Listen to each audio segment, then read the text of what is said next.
Hi students, welcome to my YouTube channel M Das Maths Tuition।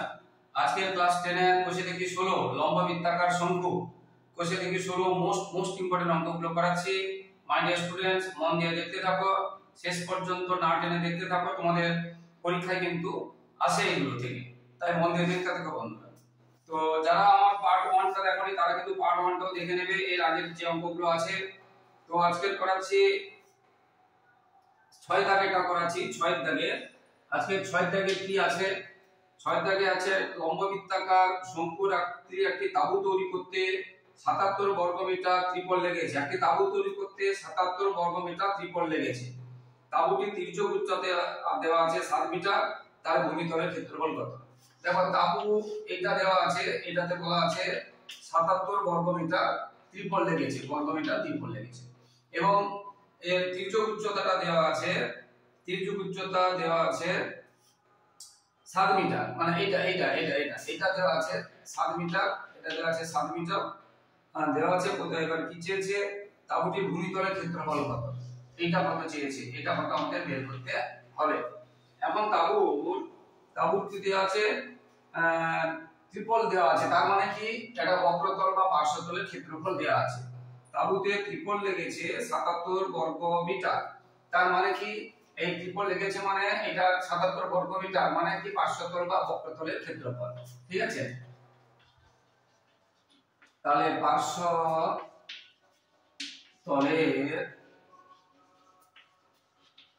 পার্শ্বতলের ক্ষেত্রফল আমরা কি জানি? পাই আর এল বর্গ একক, পাই আর এল বর্গ একক। এবার এইটা এখানে কত দেওয়া আছে? 7। তাহলে আমরা অতএব কি লিখতে পারি? পাই আর এল সমান এখানে কত আছে? 77। বা আমরা কি লিখতে পারি?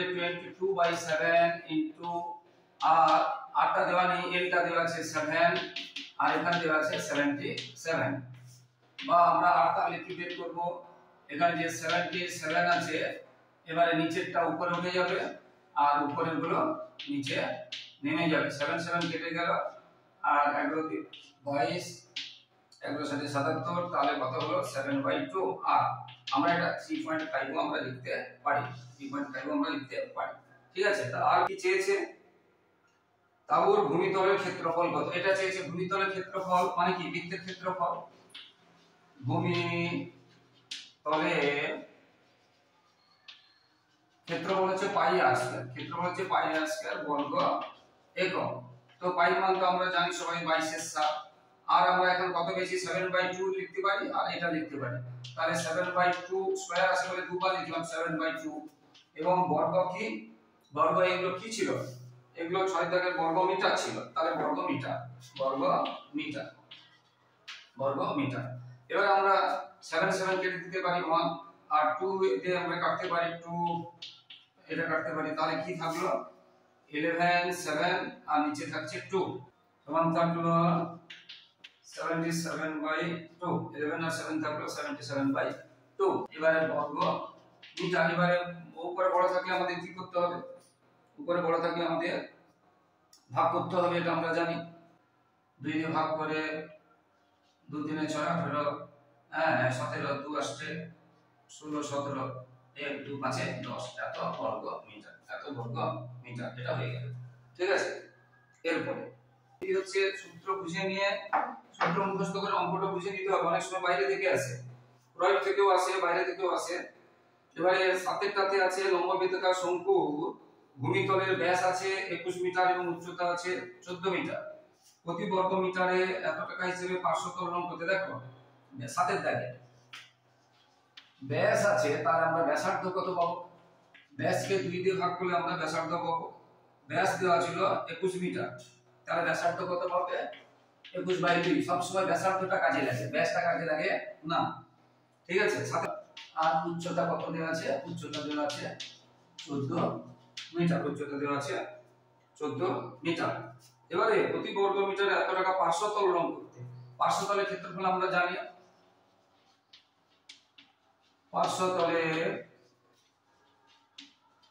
পার্শ্বতলের ক্ষেত্রফল আমরা একটু আগে করালাম পাই আর এল। তাহলে এখানে শুধু বসিয়ে দেব পাইয়ের মান 22/7 আর আমরা কত পেয়েছি? এটা এটা আর এলটা কিন্তু আমাদের পাইনি, উচ্চতা দেওয়া আছে। তাহলে সেখান থেকে আমাদের আগে এল বের করে নিতে হবে, আগে করতে হতো, এটা করার আগে আগে করে নেবে এল। তাহলে এল সমান আমরা জানি এই স্কয়ার যুক্ত আর স্কয়ার। এল সমান কি জানি, এই স্কয়ার যুক্ত এই স্কয়ার যুক্ত আর স্কয়ার। তো এই যেখানে কত আছে 14 আছে, আর আর আমাদের কত আছে 21 মানে 21/2 বা 10.5 যাই হোক 21/2 এটা আছে আমাদের। কারণ পার্শ্বতলের ক্ষেত্রফল পাই আর এলটা দরকার, কিন্তু দেওয়া আছে আর এবং এইচ। আর এবং এইচ দেওয়া থাকলে এলটা আমরা বের করব। আমরা আগে বলেছি এটাকে বলে এল, এটাকে বলে এইচ, এটাকে বলে আর। তির্যক উচ্চতা আর এটা উচ্চতা, এটা ব্যাসার্ধ। আবার সমকোণী ত্রিভুজের ক্ষেত্রে এটা অতিভুজ, এটা লম্ব, এটা ভূমি। আমরা অতিভুজ কি করে পাই, লম্ব স্কয়ার যুক্ত ভূমি স্কয়ারের উপরে বর্গমূল করে, সেটাই করেছি। ঠিক আছে, এবারে তাহলে 14 কে তোমরা 14 দিয়ে গুণ করবে, আর 21 কে 21 দিয়ে গুণ করবে, দুটোটার উপরে বর্গমূল আছে, 4 লসাগু হলো। তোমরা রাতে গুণ করে নেবে, তোমরা কি করবে রাতে গুণ করে নেবে, কি বলছি বুঝতে পেরেছো, রাতে গুণ করে নেবে। আমি একদম কিন্তু বসে দিয়েছি, তোমরা রাতে গুণ করে নেবে, যদি জানা থাকে ভালো, না হলে গুণ করে নেবে। 14 দিয়ে গুণ করে নেবে, 14 দিয়ে 56 7 5 14 5 এরকম তোমরা রাতে করে নিলে না পারবে, ঠিক আছে, রাতে করে নেবে।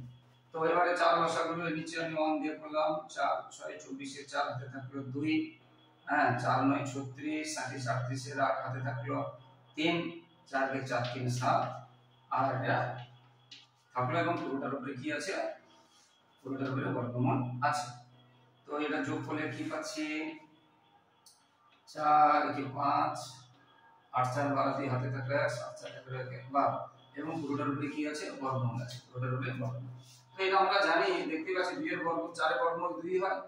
আর এটা এটা এটা তুমি যদি ভাঙো বর্গমূল করো, বর্গরা ভাগ পদ্ধতিতে করে দিচ্ছি, হ্যাঁ ওতে 35 হবে। দেখো 3 যত ধরবো তত দিয়ে গুণ, 3 3 9 4 তুলে বেশি হয়ে যাবে, 9 3 12, এটা পুরো নাম হলো, এটা ডবল হবে। এবং যত বসাবো তত দেখুন 5 বসালাম, 5 দিয়ে গুণ, 5 5 65, 5 তে 32, তাহলে মিলে গেল 5, আমি যেটা বলেছিলাম 35 হবে। তাহলে আমরা এখানে এল কত পেলাম, 35।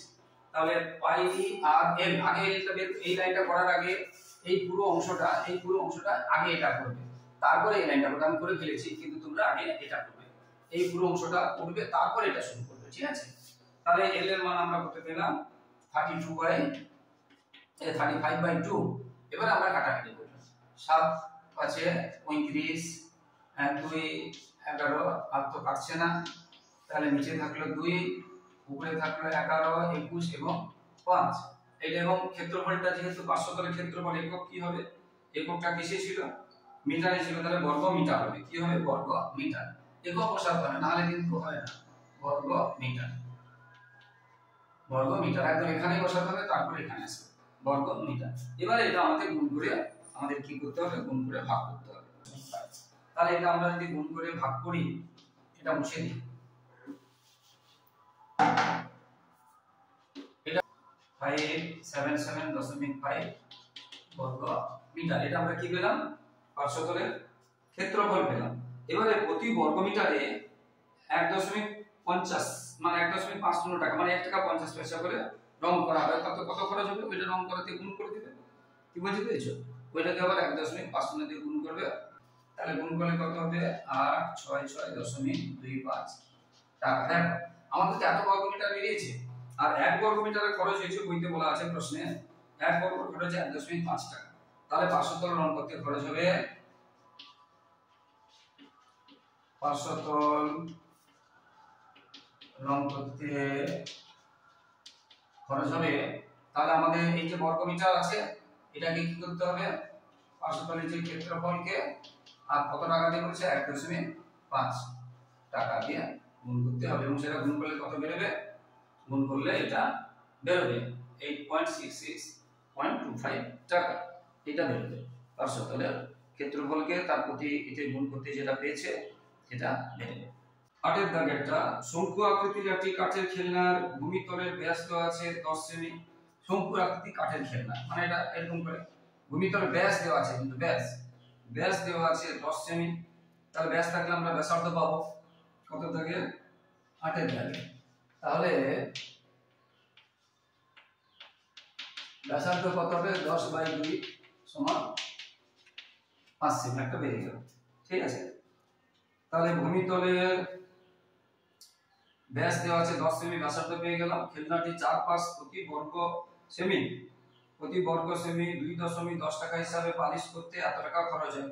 খেলনাটি 4 পাশ, এখানে খেলনাটি 4 পাশ মানে সমগ্র তল, একটা কাঠের শঙ্কু আকৃতির খেলনা, সমগ্র তল বলেছে। আচ্ছা, পালিশ করতে প্রতি বর্গ এত টাকা হিসাবে এত টাকা খরচ হয়। তাহলে দেখো আমি এটা বলছি, ধরো 2 টাকা বলছি, 2 টাকা খরচ হয় 1 বর্গ মিটারে। তাহলে ধরো 50 টাকা খরচ হয়েছে কত বর্গ মিটারে, না 1 টাকা খরচ হয় 1 এর 2 আর 50 টাকা খরচ হয় গুণ 50, অর্থাৎ মোট টাকাকে প্রতি বর্গ মিটার দিয়ে ভাগ করতে হবে। তাহলে ক্ষেত্রফলটা আমরা পেয়ে যাব। 2 টাকা খরচ হয় 1 বর্গ মিটারে, 1 টাকা খরচ হয় কত বর্গ মিটারে, 50 টাকা খরচ হয় কত বর্গ মিটারে, আমরা পাবো 50। অর্থাৎ মোট টাকাকে প্রতি বর্গ মিটারে রেট দিয়ে ভাগ করলে আমরা তার ক্ষেত্রফলটা পেয়ে যাব। ঠিক আছে, এখানে বলতে বলছে খেলনাটি 4 পাশ প্রতি বর্গ মিটারে 2.10 টাকা হিসাবে পালিশ করতে 429 টাকা খরচ হয়। 4 পাশ মানে কি, সমগ্র তল হচ্ছে এখানে। খেলনা কাঠের খান তো বুঝতে পেরেছো, সমগ্র তল আছে। তাহলে সমগ্র তলের ক্ষেত্রফল কি হবে, সমগ্র তলের ক্ষেত্রফল কি হবে যেটা বললাম, যে মোট যে টাকা 429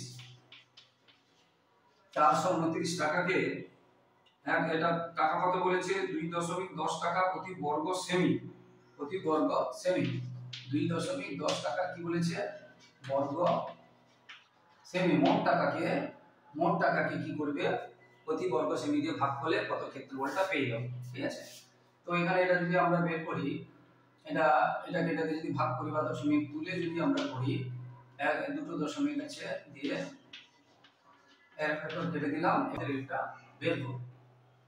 কারণ এই পর্যন্ত তো আমরা শুধু ব্যাসার্ধটা পেয়েছিলাম, আগে তো আমরা ওই ব্যাস থেকে ব্যাসার্ধ পেয়েছিলাম না, ব্যাসার্ধ সমান 10/2 সমান 5, 10/2 সমান 5 সেমি, এটা পেয়েছিলাম আগে সেটা। তাহলে এলটা তো আমরা পাইনি, এলটা লিখে দিলাম। ঠিক আছে, তাহলে বা 5 প্লাস, যদি এটা হতো এটা স্যারকে জিজ্ঞেস করবে, কিন্তু এই গুণটা কি হয়ে যায়, আমরা আগে বলেছি গুণটা ভাগ হয়ে যায় আর ভাগটা গুণ হয়ে যায়। 7 × 7 7 3 21, হ্যাঁ, আর 5 দিয়ে কাটবে, 11 দিয়েও কাটবে, 11 দিয়ে 22, 11 3 33, 11 9 99, একটা জিরো আছে, 2 দিয়েও কাটবে, 5 দিয়েও কাটবে, 5 দিয়ে কাটবে, এখানে কাটছি 5 আছে, এর 5 সাথে 35, 5 35 5 40, 5 আসছে 40, তাকে আবার 3 দিয়েও কাটবে, 3 দিয়েও কাটবে, 3 দিয়ে 6, 3 6 18, আর আচ্ছা 13 বের। তাহলে এর যদি 13 বেরিয়ে যায়, তির্যক উচ্চতা আমাদের কত বেরোলো, 13 বেরোলো। তাহলে আমরা r সমান পেলাম 5, l সমান পেলাম 13, আমরা আগেও করিয়েছি, এটা l, এটা h, এটা r। তাহলে আমরা h সমান কত পাবো, আমরা h সমান কি জানি, l² - r²। তো l কত আছে 13, r কত আছে 5, তার স্কয়ার, 13 13 কত হয় 5 5 কত হয়, এটা হলো তাহলে 144 মানে 12, 12 কি 12 সেমি, যেহেতু এটা সেমি দিয়ে আছে, 12 কি 12 সেমি, যেহেতু এটা সেমি দিয়ে আছে। তাহলে এটা হয়ে গেল খেলনার উচ্চতা কত, আবার খেলনাতে ঘন কত ঘনসেমি কাঠ আছে মানে আয়তন কত, তার উচ্চতা হয়ে গেল, এটা উত্তর, এটা একটা উত্তর হয়ে গেল, এটা একটা আনসার হয়ে গেল। এবার চেয়েছে খেলনাটি কত ঘনসেমি মানে আয়তন চেয়েছে, আয়তন সূত্র আমরা জানি, একে 3 পাই r স্কয়ার h ঘন একক, একে 3 পাই r স্কয়ার h ঘন একক। তাহলে একে 3 পাই মান তো জানি, পাই মান আমরা জানি 22/7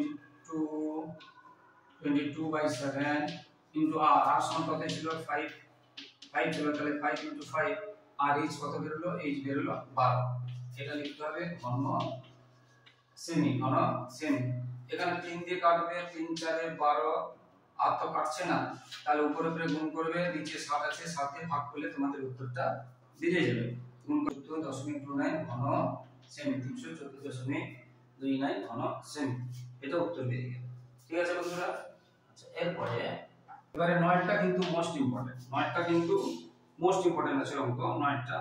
লম্ববৃত্তাকার শঙ্কু আকৃতির একটি লোহার পাতের বয়া তৈরি করতে এত বর্গ মিটার লোহার পাত লেগেছে, বয়া তৈরি করতে তার মানে সমগ্রতল, এবং তির্যক উচ্চতা দেওয়া আছে 5 মিটার। তাহলে দেখো তির্যক উচ্চতাটাকে আমরা এল বলি, এটা দেওয়া আছে 5 মিটার, এটা দেওয়া আছে বইতে। এবং বয়াটা তৈরি করতে 75.37 বর্গ মিটার লোহার পাত লেগেছে, মানে সমগ্র তলের ক্ষেত্রফল। সমগ্র তলের ক্ষেত্রফল দেওয়া আছে কত? 75.37 বর্গ মিটার, এটা দেওয়া আছে 75। এই অঙ্কটা কিন্তু আসবেই আসবে, মোস্ট ইম্পর্টেন্ট, একদম আসবেই আসবে। সমগ্র তলের ক্ষেত্রফল আমরা জানি পাই আর ইনটু আর প্লাস এল। তাহলে এটা সমান আমরা এটা পূর্ণ ভাঙিয়ে দিলাম। হ্যাঁ, এটাকে 7 5 এ 35, 8 3 8 3 নিচে 7 থাকলো, 35 3 8 হাতে 3 7 7 49 আর 3 52, এটা থাকলো। এবারে আমরা এল কত পেয়েছি? 5 পেয়েছি। 5 মান আমরা জানি 22 এর 7 ইনটু আর তো আমাদের দেওয়া নেই, কিন্তু এলটা দেওয়া আছে। তাহলে আমরা কি লিখতে পারি? এটা যেমন আছে 5 to 8/7, এটা অতএব হলো। এবারে r ইনটু r প্লাস 5, এটা গুণটা দিকে কি হয়ে যাবে? ভাগ হয়ে যাবে। 528/7 গুণ উপরটা নিচে নেমে যায়, বলেছি 7 থেকে 7 কেটে গেল। এবার এটা যদি আমি কাটি 22 4 11 দিয়ে যদি কাটি, 11 4 44, 44 8 11 88, তাকে আবার দিয়ে যদি কাটি তাহলে 24, তাহলে কত বের হলো? 24। তাহলে এখান থেকে আমরা পেলাম r স্কয়ার প্লাস 5r, এটা গুণ করলাম আর 24টাকে এদিকে নিয়ে চলে শূন্য, কারণ এছাড়া আর এর মানটা বেরোবে না। এটাকে এবার একটা মিডল টার্ম করতে হবে। এবারে আমাদের এটাকে কি করতে হবে? মিডল টার্ম করতে হবে। বুঝতে পারলে? তো এটা মিডল টার্ম করতে হবে। মিডল টার্ম 24 কে 5 কত? 8 3 24, 8 থেকে 5 গেলে এটা জানি আমরা 8 3 24, 8 থেকে 3 গেলে 5 হবে, আর 8 3 24 মিডল টার্ম। এই 24 কে ভাঙলাম, 8 3 24, 8 থেকে 3 গেলে 5 হবে, আর 8 3 গুণ করলে 24 হবে।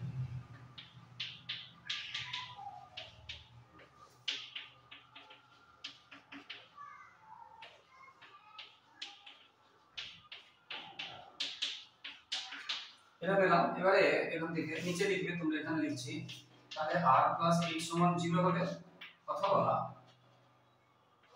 r মাইনাস 3 সমান 0 হবে। এখান থেকে আমরা r সমান কত পাবো? -8, আর এখান থেকে r সমান পাবো 3। কিন্তু ব্যাসার্ধ ঋণাত্মক হয় না। ব্যাসার্ধ কি ঋণাত্মক হতে পারে? ঋণাত্মক হয় না ব্যাসার্ধ। অতএব r সমান কত হবে? অতএব r সমান হবে 3। 3 কি? এগুলো মিটারে ছিল, তাহলে 3 মিটার। এটা কিসে ছিল? 3টা কিসে ছিল? মিটারে ছিল, তাহলে 3 মিটার। তাহলে এখান থেকে আমরা r এর মান কত পেয়ে গেলাম? তাহলে l ছিল 5 আর r থাকলো 3, এবং মিটারে আছে। এবারে কি চেয়েছে? তবে বয়াটিতে কত বায়ু আছে এবং বয়াটির উচ্চতা কত? উচ্চতা তো আমরা পাবো, এই সমান আমরা শিখেছি l square minus r square এর উপরে বর্গমূল।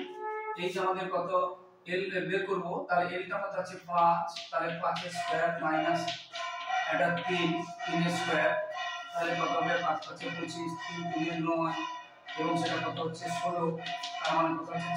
4 মিটার। তাহলে উচ্চতা হলো 4 মিটার। এটা একটা উত্তর বেরিয়ে গেল। উচ্চতা 4 মিটার, এটা একটা উত্তর বেরিয়ে গেল। এবারে কি চেয়েছে? কত বায়ু আছে, মানে আয়তন। বায়ু আছে মানে কি? আয়তন।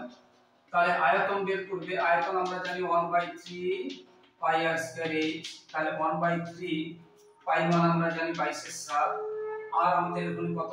r টা আমাদের কত পেয়েছি? 3, r স্কয়ার 3, h কত পেলাম? h পেলাম কত? 4। এটা আমাদের যে 3 3 কেটে দিতে পারি, আর তো তেমন কিছু কাটছে না। এবারে ভগ্নাংশ হচ্ছে উপরে 22, 3 আর 4 গুণ করে এত ঘন মিটার লিখতে হবে। শুধু উত্তর লিখলে হবে না, ঘন মিটার এটা কিন্তু লিখতে হবে। সংখ্যা শুধু লিখলে হবে না, বারবার কিন্তু প্রত্যেকটা অঙ্কে বলছি একক লিখতে হবে। তাহলে 22 গুণ 3 গুণ 4 করার পরে তাকে 7 দিয়ে ভাগ করবে, তাহলে এটা বেরোবে 35.57 ঘন মিটার। এটা বেরোবে। এটা একটা উত্তর হয়ে গেল। এবারে কি বলেছে? ওই বয়াটি 4-5 রং করতে প্রতি বর্গ মিটার এত টাকা হিসাবে কত খরচ পড়বে? বেদ হিসাবের মধ্যে ধরতে হবে না, ঠিক আছে?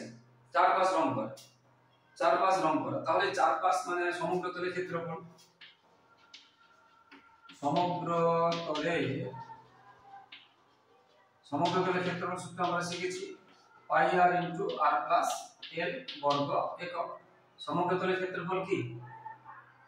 সমগ্র তলের ক্ষেত্রফল পাই আর ইনটু আর প্লাস এল। তাহলে পাই মান আমরা জানি 22/7, আর আর আমাদের কত বেরিয়েছে 3, আবার আর 3, আর এল কত বেরিয়েছিল? এল বেরিয়েছিল 5। তাহলে বর্গ কি না বর্গ মিটার, বর্গ মিটার। এবারে তাহলে 22/7 ইনটু 3 ইনটু 5 3 8 এত বর্গ মিটার। এটা কি হলো সমগ্র তলের ক্ষেত্রফল। এবারে বলেছে প্রতি বর্গ মিটারে 2.80 টাকা হিসাবে কত খরচ করবে। তাহলে 2.80 এত ক্ষেত্রফল বেরিয়েছে, এক বর্গ এত বর্গ মিটার বেরিয়েছে, এক বর্গ মিটারে 2.80, তাহলে কত খরচ হবে? তাহলে বলছি 4-5 রং করতে খরচ হবে এটা কোন 2.8। আমরা সেটা উপরে করে দিচ্ছি, জায়গা নেই। এটা কিন্তু আসবে মোস্ট ইম্পর্টেন্ট অঙ্ক, এটা বারবার বলছি মোস্ট ইম্পর্টেন্ট অঙ্ক একদম আসবে। অতএব বয়াটি চারপাশ মানে কিন্তু সমগ্র তল, বুঝতে পেরেছো? চারপাশ রং করতে খরচ হবে। তাহলে পুরো ক্ষেত্রফলটা সমগ্র তল কত বেরিয়েছিল? 22/7 গুণ 3 ইনটু 8, আর রেট কত বলেছে? প্রতি বর্গ এত বর্গ মিটার, আর প্রতি বর্গ মিটারের টাকা কত বলেছে? 2.80 টাকা। এবারে 7 দিয়ে আমরা কাটতে পারি, দশমিক আছে, দশমিক 7 4 28 কাটে 0 দিয়ে দেব। এবার এটা গুণ, এটা গুণ করলে উত্তর বেরিয়ে পড়বে। ভার্টিক্যাল রং করতে কত খরচ পড়বে, ঠিক আছে? এটা কত হবে? 201.2 টাকা। 2 টাকা মানে কি? দশমিকের পরে আমরা শূন্য দিতে পারি, ঠিক আছে? এটা হয়ে গেল উত্তর। 9 সেকেন্ডটা হয়ে গেল। ভীষণ কিন্তু ইম্পর্টেন্ট, বারবার বলছি 9টা কিন্তু একদম আসবে।